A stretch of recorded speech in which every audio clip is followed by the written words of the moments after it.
Long before national borders were drawn across the West, the vast territory stretching from the North Saskatchewan River down through the Powder, Wind, and Yellowstone River valleys was a land defined by seasonal migration, horse wealth, and intertribal diplomacy.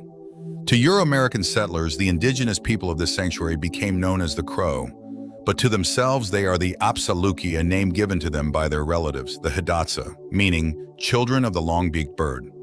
Tracing their linguistic lineage to the Shuan family, the Apsáalooke were once a semi-sedentary agricultural people living in fixed earthen lodges along the upper Missouri River alongside the Hidatsa.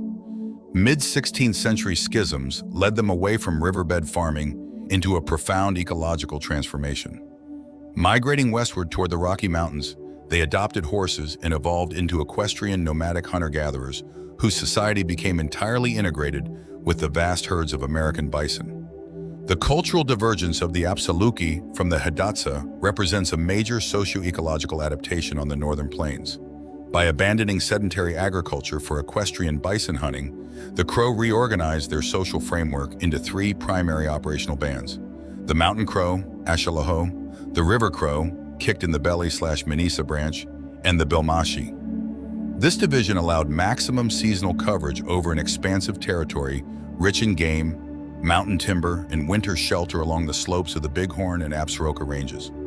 However, this land of abundance sat at a strategic geographic crossroads, placing the Crow directly in the path of expanding rival indigenous confederacies. By the early 19th century, the northern plains had become a theater of intense competition over hunting grounds, horse herds, and trade networks. The Apsáalooke found themselves encircled by powerful adversaries.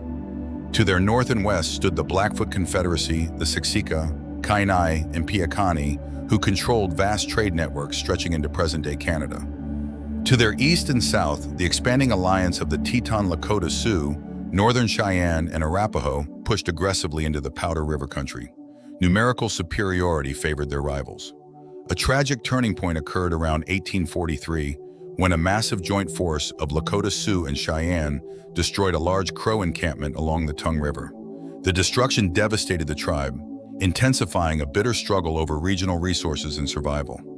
Every horse raid and battle became an existential challenge to the smaller Apsáalooke nation.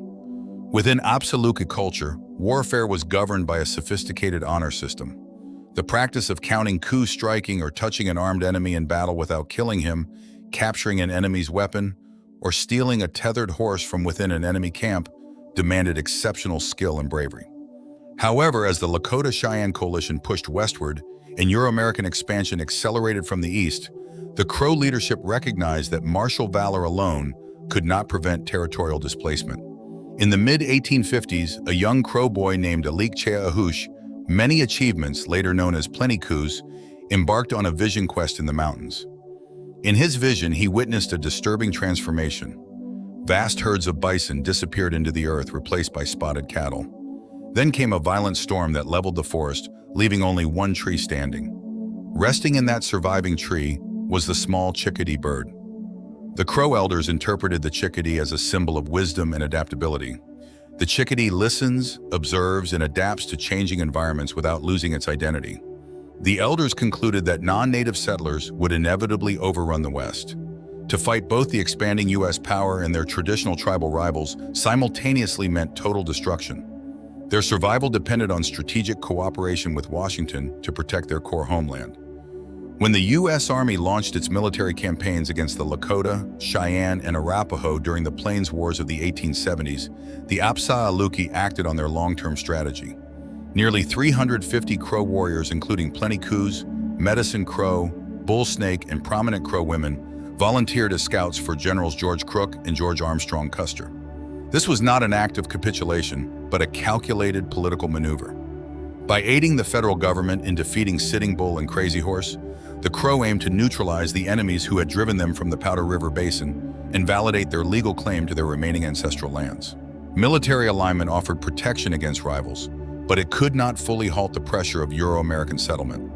Under the Fort Laramie Treaty of 1851, the United States recognized a vast Crow territory encompassing 38.5 million acres across Montana, Wyoming, and South Dakota. However, as mining, ranching, and transcontinental railroads expanded westward, Federal commissioners repeatedly pressured the tribe to cede land. By 1868, the Second Fort Laramie Treaty reduced the reservation to 8 million acres south of the Yellowstone River. Yet while many Plains nations suffered complete forced removal from their traditional territories, the Apsáalooke successfully preserved a permanent reservation within the heart of their ancestral homeland. With the collapse of the bison herds, Chief Plenty Coups shifted his strategy to legal and political diplomacy. Traveling to Washington, D.C. 10 times, he negotiated directly with U.S. presidents and legislators. He successfully fought off federal attempts to open the reservation to unreserved homesteading, insisted that Crow tribal members be hired for infrastructure projects crossing tribal land, and negotiated compensation for land rights. He advocated for formal education and economic adaptation while remaining dedicated to preserving Apsáalooke spiritual traditions, language, and ceremonial practices. In November 1921, Chief Plenty Coups was chosen by the federal government to represent all Native American nations at the dedication of the Tomb of the Unknown Soldier. Speaking to an audience of international diplomats, the chief delivered a message of peace and national unity. In a symbolic act, he placed his war bonnet and coup stick upon the tomb, honoring those who had sacrificed their lives in military service. When Plenty Coups died in 1932 near Pryor, Montana, the Crow people voted to discontinue the title of chief out of reverence. He remains honored as the last principal chief of the Apsáalooke. Today, the Crow Nation stands as a self-governing sovereign tribe with approximately 14,000 enrolled citizens. Headquartered at Crow Agency, Montana, the tribe operates Little Bighorn College, manages significant agricultural and natural energy resources, and maintains active cultural preservation programs. The Crow language remains widely spoken across generations, supported by immersion schooling and community initiatives. Sacred cultural institutions, including the Tobacco Society and the Sundance, continue to anchor the spiritual identity of the community. The history of the Crow tribe is an enduring narrative of strategic foresight, martial courage, and political diplomacy. Facing intense pressure from larger rival tribes and federal encroachment, the Apsáalooke navigated the crisis of the 19th century through pragmatic leadership. By acting upon the vision of the chickadee, Chief Plenty Coups and the Crow leadership ensured that their people avoided displacement and maintained their presence within their traditional homeland. They defended their borders, negotiated effectively with Washington, and preserved their identity along the Yellowstone River. Today, the Apsáalooke remain firmly established in their ancestral territory, preserving their language, culture, and sovereign future.